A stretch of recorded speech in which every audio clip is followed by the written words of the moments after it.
Truth of the share market channel में आपका स्वागत है। मैं भवनेश अग्रवाल, नमस्कार। कल हमने वीडियो बनाया था बजट से पहले और बजट के बाद शेयर मार्केट में क्या करें। काफ़ी विस्तृत विचार विमर्श पेश किया था मैंने। पूरी टैक्सेशन सिस्टम के संबंध में बात की थी। Direct tax, indirect tax, impose क्या किया जा सकता है, क्या उसके क्या कॉन्सिक्वेंसेस हो सकते हैं। I have explained everything. तो कुछ सोशल वेलफेयर स्कीम्स भी आ सकती हैं, सोशल सिक्योरिटी स्कीम्स भी आ सकती हैं, और कोई ज़्यादा अलग नहीं होगा। कैपिटल सबसे बड़ा खतरा जो बाजार डरा हुआ है वो कैपिटल गेन टैक्स के डर से, शेयर से डरा हुआ है। उसमें कोई उलटफेर कर दिया तो एक प्रॉब्लम आ सकती है। ये एक सबसे बड़ी बात है। तो रेस्ट एश्योर्ड उसका रक्षा करेगा, जो कुछ होगा, ऊपर वाला जो कुछ करने वाला, तो खैर देखा जाएगा। बाकी आप कोई घबराए नहीं भाई। ऐसा है, अगर टैक्स में उलटफेर भी होगा तो ज़्यादा से ज़्यादा 2-4 महीने बाजार डाउन पड़ा रहेगा। जो इनकम टैक्स जाएगा वो तो कमाई में से जाएगा ना। शेयर की वर्थ पर कोई फर्क नहीं पड़ेगा। कंपनी जिस कंपनी के शेयर हमारे पास हैं उसके फंडामेंटल तो इंटैक्ट रहेंगे। मतलब आप देखिए, ये जो आईटी कंपनियां थी, इन पर सन 2000 तक कोई इनकम टैक्स नहीं था। एक्सपोर्ट के ऊपर कोई इनकम टैक्स नहीं था। लेकिन जब सरकार ने ये देखा कि ये कंपनियां बहुत बल्क में पैसा कमा रही हैं, तो इन कंपनियों पर इनकम टैक्स इम्पोज कर दिया गया गवर्नमेंट के द्वारा। शुरू में शायद 20% इनकम टैक्स किया था, फिर और बढ़ा दिया उस इनकम टैक्स को। तो ये नारायण मूर्ति जो थे, उन्होंने आगे बढ़ के कहा था, हाँ टैक्स लगा दीजिए, कोई दिक्कत नहीं, हम तो कमाई में से ही तो देंगे टैक्स, क्या दिक्कत है, 1 रुपये की जगह 12 से ही, कोई दिक्कत नहीं। तो उससे कोई इतना ज़्यादा घबराने की ज़रूरत नहीं। जो 10-15% टैक्स दे रहे हैं, 5% ज़्यादा और दे देंगे, क्या हो गया, खास बात है। जहाँ हम मान लो सपोज करो 10 लाख रुपये साल का बचा रहे हैं, वह 9.5 लाख रुपये बच जाएगा, और क्या होना है। मतलब रहा सवाल सेंटीमेंट का, सेंटीमेंट सुधर रहा है, मतलब सुधर जाएगा, कोई खास बात नहीं। अगर बिगड़ा भी तो सुधर जाएगा।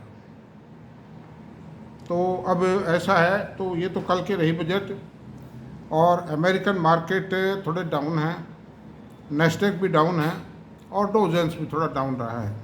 और उसका कारण एक ही है कि वहाँ अमेरिका में थोड़ी राजनीतिक उथल पुथल जो है ना, इनस्टेबिलिटी, चुनाव के कारण बहुत कुछ संभावित हो रही है।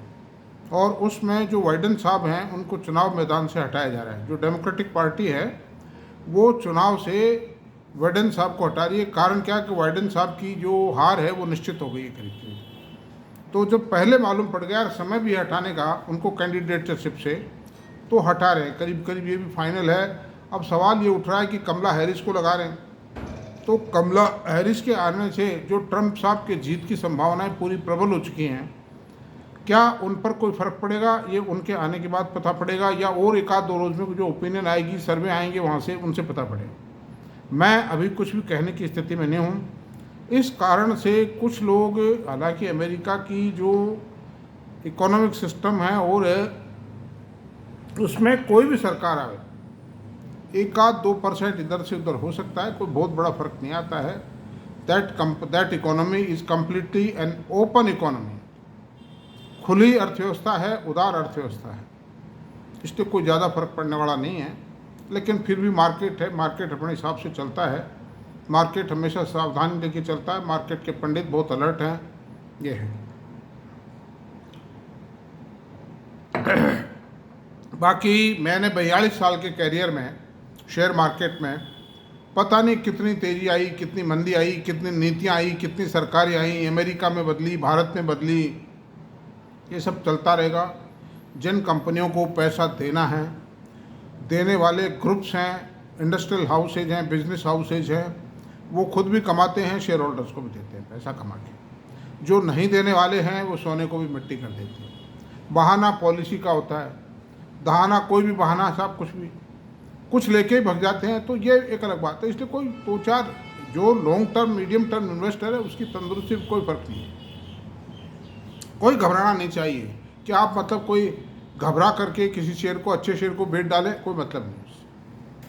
ये है। तो खैर, अब हम आते हैं जो चर्चा का विषय होगा, आज मुख्य चर्चा का विषय होगा, वो विषय है कल 4 कंपनियों के रिजल्ट आए।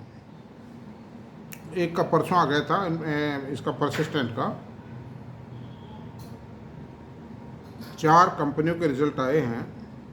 इन्फोसिस, L&T टेक्नो, परसिस्टेंट और L&T टेक्नो, परसिस्टेंट और L&T techno, Infosys, L&T techno, persistent और ये टाटा टेक्नो, ये 4 कंपनी जो IT कंपनीज हैं, मैं आज उनके ऊपर ही चर्चा करेंगे। उनके परिणामों का एक सूक्ष्म विश्लेषण कर लेते हैं। लेकिन मैं उससे पहले ही बता दूं आपको कि एक तो नैस्डैक जो टूट रहा है US में, वो बहुत शॉर्ट टर्म है। मतलब ऐसा नहीं कि आप घबरा के साहब वहाँ टेक्नोलॉजी शेयर टूटे तो यहाँ भी टूटेंगे, ऐसा कुछ भी नहीं। वो बहुत बढ़े हुए थे और ये बहुत घटे हुए थे, और इनके परिणामों में सुधार आने की संभावना अभी तक कम थी। अब संभावनाएं बन गई और ये टूटे हुए भी थे, दबे हुए भी थे। इनका पी रेशियो वगैरह अभी तक कोई ज़्यादा नहीं है मतलब। तो इसलिए इन शेयरों को अब ये बढ़ने लगे तो कोई खतरा नहीं, और उनका भी खूब खतरा नहीं, कुछ भी नहीं है। वो तो वही बात है कि एक चीज़ अपने शिखर पर पहुंच गई तो शिखर से वापस आएगी, थोड़ी फिर ऊपर जाएगी, ऐसा सब चलता रहेगा। इसलिए इन्फोसिस जैसी कंपनी को कोई घबरा के आप बेच जाए, मैं नहीं समझता कोई उचित निर्णय होगा। ये तो आप अपने फाइनेंशियल एडवाइज़र से बातचीत करें। मैं परिणाम भी बताता हूँ और परिणामों का और विश्लेषण भी करूँगा। मैं प्रैक्टिकल विश्लेषण करके बताऊँगा आपको। थ्योरेटिकल तो बहुत लोग बता देंगे और ऐसी जटिल भाषा में बता देंगे कि आपको कुछ समझ में ही नहीं आएगा।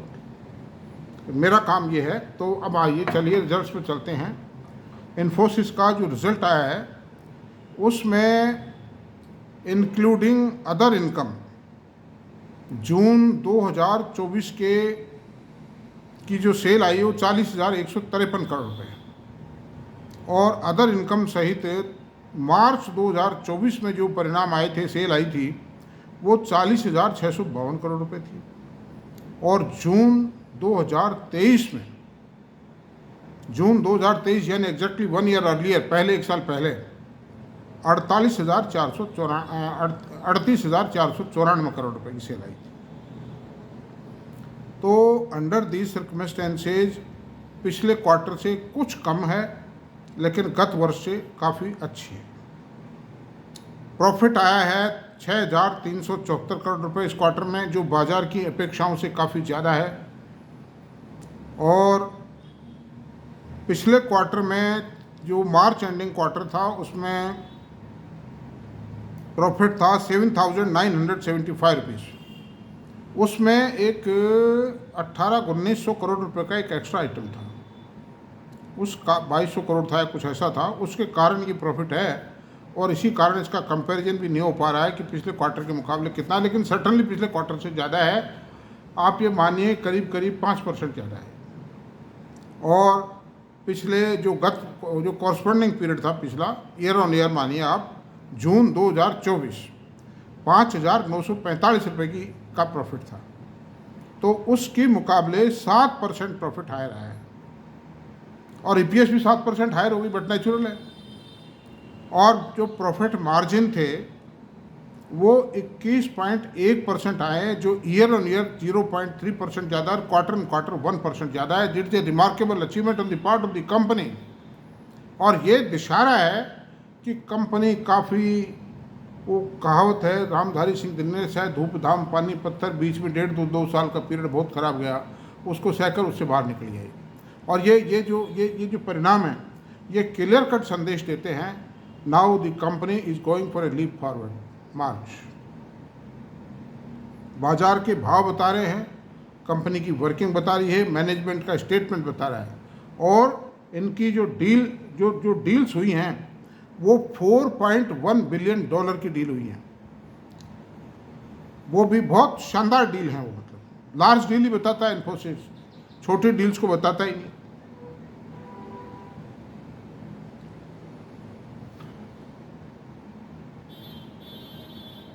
अब आते हैं सीसी, जो कांस्टेंट करेंसी में ग्रोथ आई है वो क्वार्टर ऑन क्वार्टर 3.6% ग्रोथ आई है, जबकि मार्केट या 2 या 2.5% एक्सपेक्ट कर रहा था। और ईयर ऑन ईयर 2.5% ग्रोथ आई है कांस्टेंट करेंसी में। It is a remarkable. 3.6% की ग्रोथ बहुत होती है मतलब। और मार्जिन 21.1% बताई दी मैंने। तो ये सब बात है। इन्फोसिस के अंदर पकड़ के जो आदमी पकड़ के बैठ जाएगा 2-3-4 साल के लिए, उसमें सबसे बड़ी बात यह है कि आर्टिफिशियल इंटेलिजेंस का जैसे जैसे कॉम्बिनेशन बढ़ेगा वैसे वैसे एक तो मार्जिन बढ़ेगी, क्योंकि एआई का जो सॉफ्टवेयर तैयार करना है that is a very typical work. और जितना काम टिपिकल होगा, जितनी हाई टेक्नोलॉजी, उसमें उतना ही पैसा मिलेगा। पैसा टेक्नोलॉजी का मिलता है। एक डॉक्टर डीएम है, उसकी फ़ीस ज़्यादा है। एक डॉक्टर खाली एमडी डॉक्टर है, उसकी फ़ीस कम होगी, बट नेचुरल है। The same thing is here. एक हॉस्पिटल है, बहुत हाई टेक्नोलॉजी इक्विप्ड है, उसके चार्जेस ज़्यादा होंगे, बेड चार्जेस ज़्यादा होंगे, डॉक्टर विजिट के चार्जेस ज़्यादा होंगे। एक 50 बेडेड हॉस्पिटल है एक साधारण से डॉक्टर का, उसके अंदर कम होगा चार्जेस मतलब। तो same thing applies here in every sphere of life, in every sphere this principle is applicable clearly. तो ये बात है। इसलिए इन्फोसिस का अब वक्त आ गया है। 5 पेड अप शेयर है ये, और मैं शुरू से ही कह रहा हूँ इसमें आप अपने फाइनेंशियल एडवाइज़र से बातचीत करें इस संबंध में। मेरी कोई रिकमेंडेशन नहीं है, मैंने एक टीचिंग पॉइंट ऑफ व्यू से ये सारी बातें आपको बताई है। और इसके पास में बेशुमार ऑर्डर्स हैं और मिलते रहेंगे। टोपाज नाम का एआई टूल भी ये जारी कर चुकी है मार्केट में प्रोडक्ट के रूप में, उसके भी परिणाम आते रहेंगे, बढ़ता रहेगा उसकी सेल। और दूसरे टूल्स भी जारी करेंगे ये। और सबसे बड़ी जो बड़ा मतलब जो बाज़ार का अनुमान आ रहा है, पूरे विश्व बाज़ार का, अमेरिकन एक्सपर्ट्स का जो अनुमान आ रहा है, वो यही कह रहे हैं कि आर्टिफिशियल इंटेलिजेंस में 50 लाख करोड़ डॉलर का व्यापार होगा, बिजनेस होगा। अब आप अंदाज़ लगा लीजिए 50 लाख करोड़ डॉलर का वंडरफुल अचीवमेंट हो अगले 3-4 सालों में। तो परवान पे चढ़ेगा ये और ज़बरदस्त काम होगा, सब फर्स्ट क्लास है। अब रिज़ल्ट आया है परसिस्टेंट सिस्टम्स का। ये भी निफ्टी आईटी का एक पार्ट है, एक भागीदार है उसमें भी, स्टेक होल्डर है। तो इसकी पोजीशन ये है कि इसके भी रिजल्ट अच्छे आए। इसका भाव गिर रहा है, मैं समझता था खराब है, लेकिन रिजल्ट्स को मैंने चेक किया, रिजल्ट्स आर गुड। इस साल जून क्वार्टर का रिजल्ट आया 2737 करोड़ रुपये का। लास्ट पिछले क्वार्टर में था 2590 करोड़ रुपये का। और जून 2023 क्वार्टर में था 2321 करोड़ रुपये का। इस साल प्रॉफिट आया है इस क्वार्टर में 338 करोड़ रुपये का। पिछले क्वार्टर में यानी मार्च क्वार्टर में था 308 करोड़ रुपये का प्रॉफिट। और जून 23 क्वार्टर में था 224 करोड़ रुपये का प्रॉफिट। 20% 20 रुपये EPS आई है इस क्वार्टर में। पिछले क्वार्टर में 20 रुपये 73 पैसे थी, और उससे पिछले क्वार्टर में 15.25 पैसे EPS थी। तो 80 रुपये की हो जाती है EPS। 80 रुपये के हिसाब से करीब ये आज की तारीख में, देखिए मैं बताता हूँ इसका P रेशो क्या होता है। 4600 रुपये का रेट है।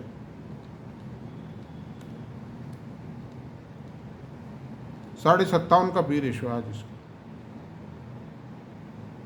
तो ठीक है, मतलब ये जो इसकी जो ग्रोथ रेट है उसको देखते हुए, और इसका जो पिछले 3-4 सालों में जो हिस्ट्री रही उसको देखते हुए कोई ज़्यादा नहीं है, ठीक है, मतलब इट कैन बी मेंटेन्ड। अच्छा, अब दूसरा परिणाम आया है टाटा टेक्नो। L&T टेक्नो की बात कर लेते हैं सबसे पहले। L&T टेक्नो का परिणाम थोड़ा हल्का रहा है, लेकिन इतना हल्का भी नहीं रहा है कि हमारे पास है तो इसको बेच दे, और अगर इसमें 100-200 की गिरावट और आई है तो इसको ना खरीदो। इतना हल्का नहीं है। 1-8 रुपये की EPS से 2-4% प्रॉफिट कम बत्ती होते रहते हैं क्वार्टर ऑन क्वार्टर। कोई खास बात नहीं। किसी से पेमेंट नहीं आया, कोई कंसाइनमेंट नहीं जा पाया, किसी काम को हम टाइम पर थोड़ा डिले हो गया, कहीं पर पेनल्टी लग गई लेट कंसाइनमेंट की, तो थोड़ा मोटा है, बिजनेस है, चलता है, विशेष बात नहीं है। तो इसकी भी मैं आपसे बता रहा हूँ, सेल जो आई है 2461.9 करोड़ रुपये आई है, जो ईयर ऑन ईयर 7% ज़्यादा है। और यूएस डॉलर में जो सेल आई है $295 मिलियन आई है, ये भी 6% ज़्यादा है इन टर्म्स ऑफ डॉलर। तो 6% डॉलर ईयर ऑन ईयर बहुत होता है। और ये कांस्टेंट करेंसी में भी, कांस्टेंट करेंसी में 4.4% है, नहीं 4 नहीं है, बस आप तो यही मानिए 4.6% ईयर ऑन ईयर आई है इसमें डॉलर में। और ईबिटा आया है 15.6%, ईबिटा भी ठीक है। और नेट प्रॉफिट आया 313 करोड़ रुपए, जो कि 8.44% ज़्यादा है, 0.84% ज़्यादा है लास्ट ईयर के मुकाबले। 8% ज़्यादा ईयर ऑन ईयर। तो ऐसी सूरत में L&T टेक्नो का रिजल्ट भी बुरा नहीं कहा जा सकता। हालांकि शेयर थोड़ा टूटा है और थोड़ा हल्का तो है रिजल्ट, लेकिन इतना हल्का नहीं है। अगर ये और टूटता है तो ये प्लस किया जा सकता है। आप अपने फाइनेंशियल एडवाइजर से बात करें इस संबंध में। मेरा एजुकेटिव लेक्चर है ये, दैट्स। अब आते हैं टाटा टेक्नो। टाटा टेक्नो के परिणाम भी दिखने में थोड़ा हल्के दिख रहे हैं। हालांकि एक एक एक्स्ट्रा आइटम है, उसके कारण इनकम बढ़ गई है और बहुत ज़्यादा प्रॉफिट दिखाई दे रहा है, लेकिन वास्तविकता ऐसा नहीं है। लेकिन फिर भी जो एक्चुअल प्रॉफिट है वो भी कुछ बढ़ के ही आया है, थोड़ा सा घट के थोड़ा मामूली है। सेल जो है 1269 करोड़ रुपए की सेल आई है।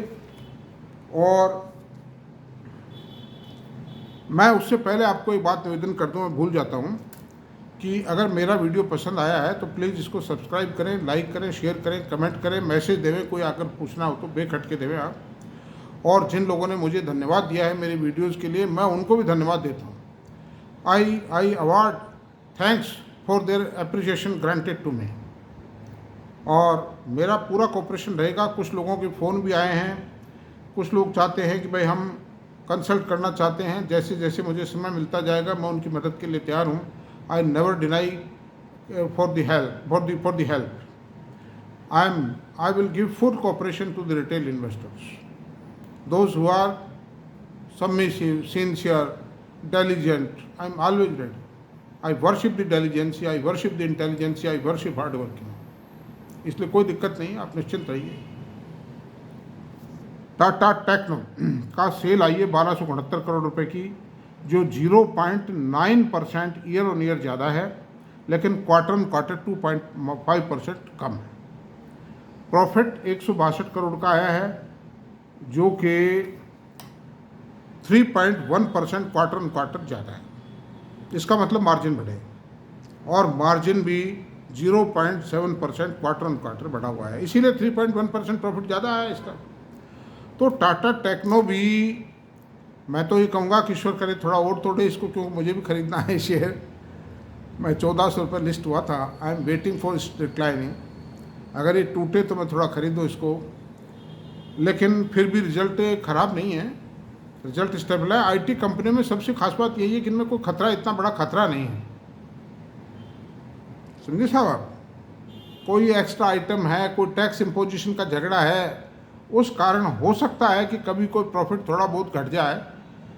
बाकी ऐसा नहीं है कि जैसे फाइन ऑर्गेनिक केमिकल में हुआ था कि साहब प्रॉफिट आता रह गया, मतलब 7400 रुपये शेयर गया, 3200-3300 आ गया, ऐसा नहीं है। 66 रुपये की EPS 33 रुपये रह गई एक क्वार्टर से दूसरे क्वार्टर में। ऐसा आईटी कंपनीज में नहीं होता। इनका सबसे बड़ा एडेड एडवांटेज ये है, रेगुलेटरी झगड़े नहीं है, कोई पॉल्यूशन कंट्रोल का झगड़ा नहीं है, कोई पॉल्यूशन कंट्रोल की क्लियरेंस नहीं लेनी पड़ती इनको, कोई कोटा, परमिट, लाइसेंस कुछ भी नहीं है इनके लिए। फ्री ट्रेड है, जितना आप में क्षमता है उतना कीजिए, कहीं भी टेंडर दीजिए, किसी भी देश में अपना बिजनेस कीजिए, भारत में कहीं भी अपना डेवलपमेंट सेंटर खोलिए। स्टेट गवर्नमेंट्स जो हैं वो आप समझिए माला लेके खड़ी हैं इनके लिए, आइए आप हमारे अपना डेवलपमेंट सेंटर खोलिए। तो और टाटा टेक्नो के कई एग्रीमेंट हुए हैं बड़ी बड़ी ऑटोमोबाइल कंपनी से यूरोप में, उनके ऑटो एंसिलरी पार्ट्स डिज़ाइन करने के लिए।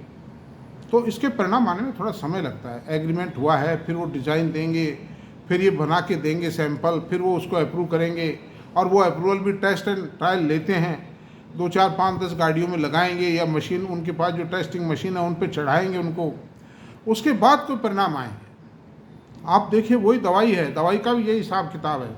इसलिए आप इसमें भी निश्चिंत रहें। अगर धीरे धीरे कोई आदमी ग्रेजुअली अगर इसको कलेक्ट करना चाहे तो कोई ऐसी बात नहीं, ज़्यादा से ज़्यादा 50 रुपये टूट सकता है।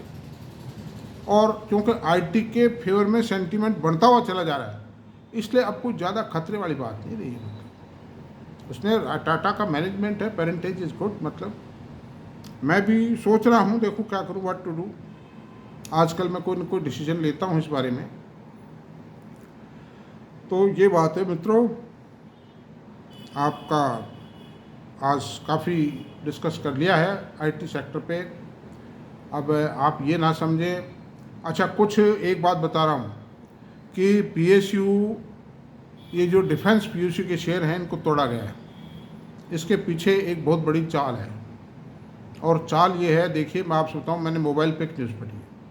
एक एयरक्राफ्ट मैन्युफैक्चरिंग कंपनी है विश्व के अंदर, कोई दूसरे देश में, नाम नहीं दिया उसका, नाम कंपनी का तो नाम दिया, देश का नाम नहीं दिया है। उससे कंपेयर किया है, अब उसके पास इतने के ऑर्डर है, इसके पास इतने ही के ऑर्डर्स हैं, इतने ऑर्डर्स। नंबर 2, ये कहते हैं अब वो कंपनी 12% से ग्रो कर रही है, ये कंपनी HAL 8% से ग्रो कर रही है, इसलिए इसका भाव तो इतना होना ही नहीं चाहिए। लेकिन मैं ये कहता हूँ उन्होंने झूठ लिखा है। ये हिंदुस्तान एरोनॉटिक्स 30% से ग्रो कर रही है, और रहा सवाल ऑर्डर्स का, ऑर्डर्स उससे भी ज़्यादा हो जाएंगे जैसे ये बजट सेशन ख़त्म होगा। इसको 70-80,000 करोड़ रुपए का ऑर्डर बिल्कुल ट्रांजिट में है, जो मिलने वाला है। मतलब नंबर 2, 30% से ग्रो कर रही है, 8% से ग्रो नहीं कर रही है। वो कंपनी 12% से ग्रो कर रही है। तो जो 12% से ग्रो कर रहा है, जो 30% से ग्रो कर रहा है, तो बाजार तो नंबर 30% वाले को ज़्यादा देगा ना भाई। और हर देश की जो शेयर मार्केट की कल्चर है वो अलग अलग है। मतलब भारत की कल्चर से कैसे मिलाया जा सकता है? India is a growing economy, growing market, emerging market, सारी बातें इसमें। बेशुमार पैसा आ रहा है यहाँ पर, इन्वेस्टर शेयर मार्केट्स की ओर डाइवर्ट हो रहा है। मतलब तो वो सब गलत बातें हैं, गलत अफवाहें फैला करके इन शेयरों को तोड़ा जा रहा है। अब घबराएं नहीं, मतलब ना मझगांव में घबराएं, ना इसमें हिंदुस्तान एरोनॉटिक्स में घबराएं। और गार्डन कोर कोचिन को भी आपको चिंता नहीं, मेरे ख्याल से तो कोई चिंता वाली बात नहीं है, ठीक है वो। इसलिए और बात कर लें आप अपने फाइनेंशियल एडवाइजर से। मेरा पर्सनल ओपिनियन है ये, मतलब एक एनालिसिस है, विश्लेषण है, एजुकेटिव, मतलब मेरी ओपिनियन है, मतलब नॉट रिकमेंडेशन। तो आप देख लें। थैंक यू वेरी मच, कल मिलते हैं, आज इतना ही काफ़ी है। Thank you very much.